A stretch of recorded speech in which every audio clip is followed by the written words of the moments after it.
Hey guys, it's me, Maisha T, and today I am here to talk about your heart can heal and 3 tips to move on post narcissistic abuse. So, my last video on YouTube, one of my most popular videos was about me talking about surviving the discard phase of the narcissist. Well, I've survived, as you can see. I'm much more happier and much more, um, I just kind of feel like I have my peace of mind back since I no longer deal with the narcissist. Um, and it feels really good. You have to excuse me if I'm a little slow today. I've been working for about 8 straight hours, maybe 9. I have separate entities, separate businesses that I work on. So I am a virtual assistant and I specialize in social media marketing. And so I've been working on my clients. And then I had to work on my brand, Maisha T, which is an empowerment coach for single moms and abuse recovery survivor. And then Brown Sister Speaks, which is my digital nonprofit that works to support women of color by empowering them on issues of mental health and mental wellness. And just giving them an outlet to feel supported in that. And so you're welcome to join us on Facebook. We're Brown Sisters Support, and we have so many amazing women in that group that's giving information, resources, and this we're all supporting each other, and it's great to finally feel like I have a place as a woman of color dealing with mental wellness or mental health issues. Okay, so the last time that I made a series of videos, I was going through the narcissist discard phase. Well, came to a point where I took my power back and I watched Annabelle Lee and I watched the Narcissist Support Facebook page, and I think there's someone ASIC Direct. I think he's on here too. Um, and I took my power back. Like I spoke up for myself. I told the individual what I was not going to deal with, what I was not going to take. I started practicing affirmations. I released my book, Your Heart Can Heal.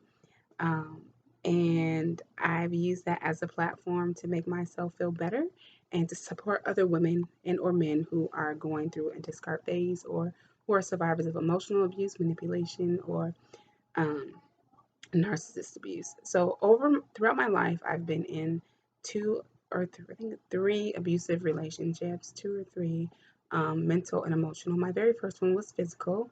Um, but I never sought out therapy or counseling. I kind of just carried that baggage with me. And then, when you carry baggage, it affects all your other relationships. So let me just get started and get to the topic because I can go on and on and on. I have some notes. So, so here are my top 3 tips um, to move on past narcissistic abuse. So, my number one tip is to find your power and own your power. You know, we fall victim to these relationships where these individuals have us feeling like we're less than. And one thing for me is I started to take my power back. I started to speak up for myself. I started to gray rock. That's the easiest thing you can do with a narcissistic abuser is to go gray rock. Become the most boringest person ever, and they will just be turned off by you and will wander off and go get new supply. And you know what? That's okay, because over time, as you do that gray rock, and start practicing some self care, you'll start building self esteem, and you'll be able to completely leave the situation over time. So number one, take your power back. It's all about you. You have the power. You have the power to change. You have the power to stay. Take your power back and walk away. So that's number one. Number two is to practice radical self care. I think I've said this in every one of my videos. Find something to do that you love, something that you're passionate about, and practice that and nurture that thing. So for me, radical self care is taking 30 minutes a day away from my kids. I don't care if I'm in my room, on Facebook, on CNN, on Forbes, reading for 30 minutes. Like I have it's not here. I was going to show you the book by my nightstand, but clearly it's missing. Do something for you. Do something you love and practice that every day for 30 minutes.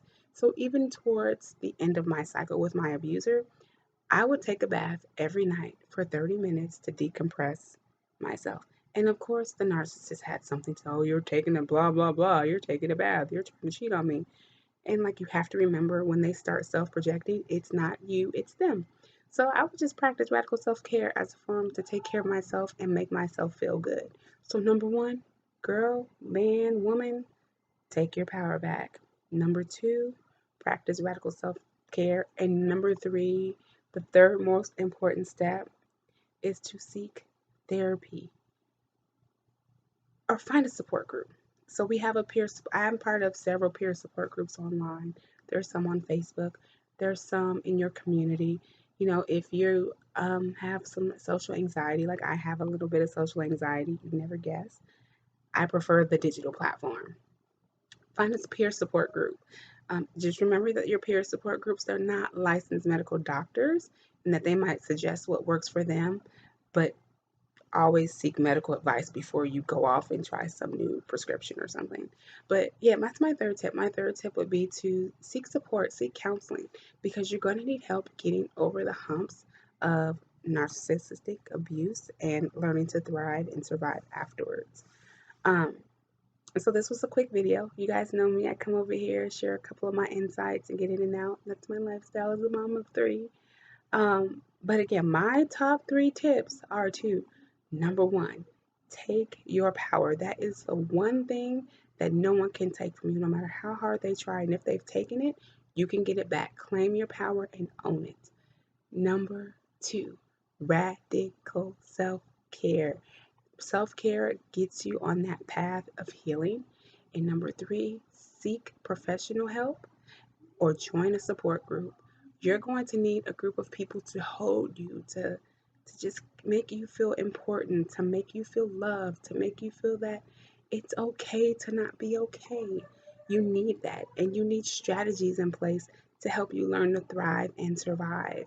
So, um, those are my top three tips. If you want more about me or about Brown Sisters Speak or about my book, Your Heart Can Heal, I will be sure to add it to the description box. It might not be tonight, but if you don't see it, send me an email. I'm at maisha@maishat.com. I'm on Facebook, Instagram. Just give me a shout out.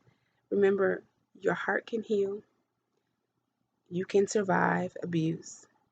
I believe in you if you don't believe in you.